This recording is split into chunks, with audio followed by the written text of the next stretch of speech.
जिस तरह भारत नाकाबिले शिकस्त थी और जिस तरह का क्रिकेट वो खेल रहे थे, लग तो यही रहा था कि एक आसान सी फतह होगी फाइनल में, लेकिन ऑस्ट्रेलिया ने उनके जो ख्वाब थे उनको चकनाचूर कर दिया। कैसे देखते हैं आप इसको?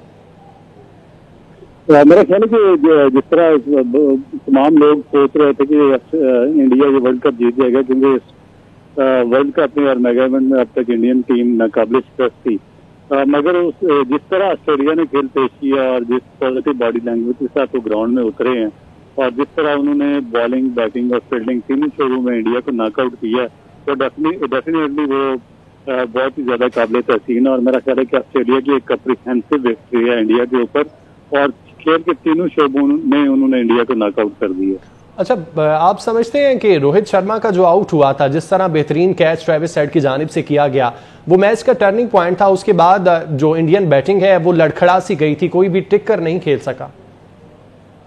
देखिए, बिल्कुल आपने दुरुस्त कहा और रोहित शर्मा का जो आउट था वो इस मैच का आप टर्निंग पॉइंट कह सकते हैं, क्योंकि जब रोहित शर्मा खेल रहे थे तो लग रहा था कि ये बहुत ही इजी पिच है और ऑस्ट्रेलियन बॉलिंग को बिल्कुल उन्होंने खातर में नहीं ला रहे थे और बहुत ही आसानी से उनको चारों तरफ विकेट के स्ट्रोक्स वगैरह खेल रहे थे और लग रहा था कि वो एक बड़ी इनिंग खेलेंगे और अपनी भी सेंचुरी मुकम्मल करेंगे और इंडिया का टारगेट भी 350 तक ले जाएंगे।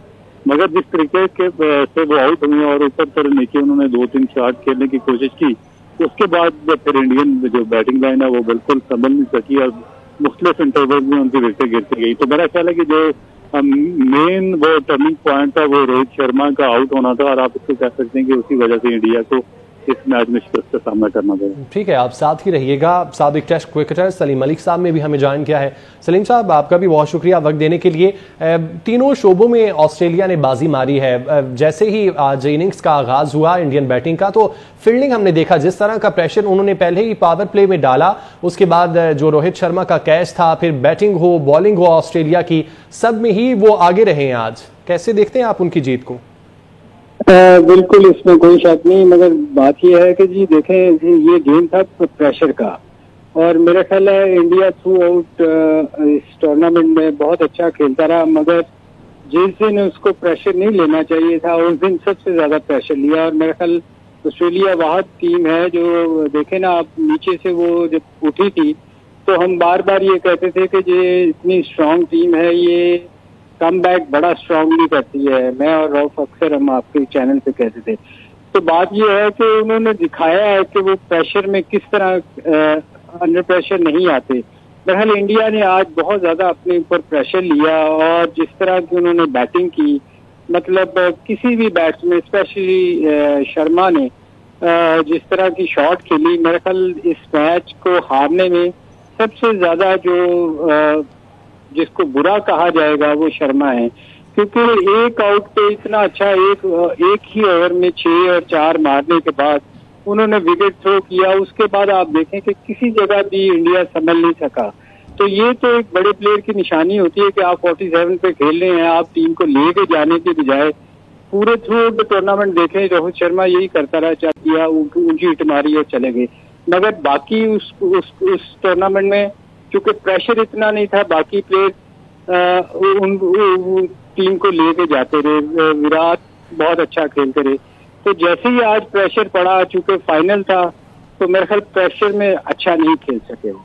अच्छा सलीम साहब, पिछले डेकेड में भी हमने देखा कि इंडिया पूरे टूर्नामेंट में, कोई भी टूर्नामेंट होता है उसमें बड़ा अच्छा खेलता है। जैसा कि T20 world cup 2014, ODI world cup 15, T20 world cup 16, final जो था चैंपियन ट्रॉफी का जो पाकिस्तान जीता था, उसके अलावा जो ODI वर्ल्ड कप 2019 था, तमाम तर में जो मैचेस हैं फाइनल में इंडिया को शिकस्त का सामना करना पड़ता है। हालांकि पूरे टूर्नामेंट में वो बड़ा अच्छा खेलते हैं। तो ऐसा क्या होता है, ऐसी क्या वजह है कि प्रेशर सिर्फ फाइनल में ही उन पे आता है, बाकी पूरे मैचेस में नहीं आता?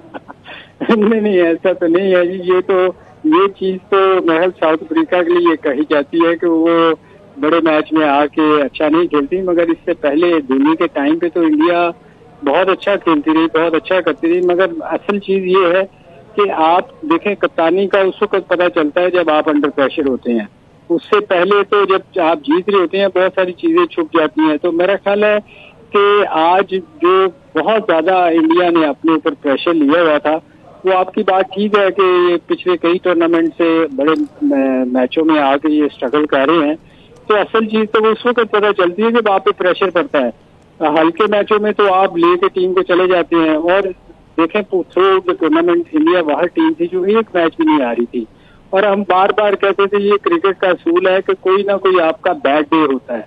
तो मेरा ख्याल आज उनका बैड डे था, और फिर दूसरी बात वही मैं बार बार कहूंगा कि प्रेशर नहीं ले सके।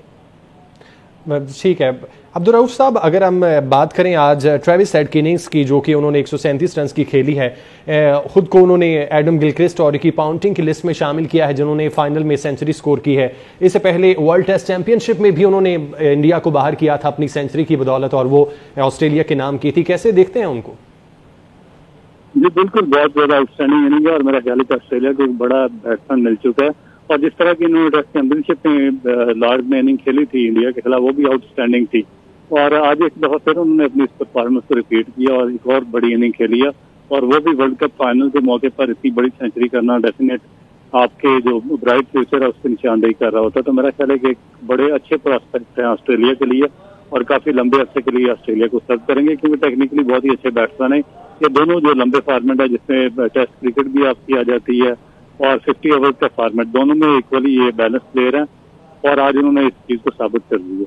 अच्छा सलीम साहब, अगर हम ऑस्ट्रेलिया की बात करें तो आखिर क्या राज है कि कोई इतना बड़ा गैप टाइटल जीतने में वो नहीं आने देते? 87 में अगर जीता तो फिर 99 में जीता, 3-7 जो रिकी पॉन्टिंग का दौर था उस दौर में, फिर 15 में भी उन्होंने जीता, फिर उसके बाद अब 23 में भी जीत लिया।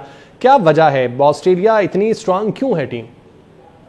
देखिए, आप एक चीज जहन में रखें कि ऑस्ट्रेलिया मेंटली बहुत स्ट्रांग है। इनका जो ग्रास रूट लेवल पे जो क्रिकेट खेलते हैं वो बहुत स्ट्रांग है। वहाँ हमारी तरह या दूसरे मुल्कों की तरह नहीं है कि आगे लीग क्रिकेट खेली और उसके अलावा क्रिकेट नहीं खेली। ये लोग अपने, इनका जो ऑस्ट्रेलिया का निचले लेवल की क्रिकेट है या फर्स्ट क्लास क्रिकेट है वो बड़ी स्ट्रांग है, और ये इसीलिए मेंटली इतने स्ट्रांग है। ये बाकी टीमों के साथ अगर आप इनको कंपेयर करें तो आपको नजर आएगा। देखिए 2 मैच हारने के बाद उन्होंने जिस तरह कमबैक किया है, तो ये एक मेंटली स्ट्रांग टीम ही कर सकती है, और ये यही वजह है कि ये कभी भी गिव अप नहीं करते।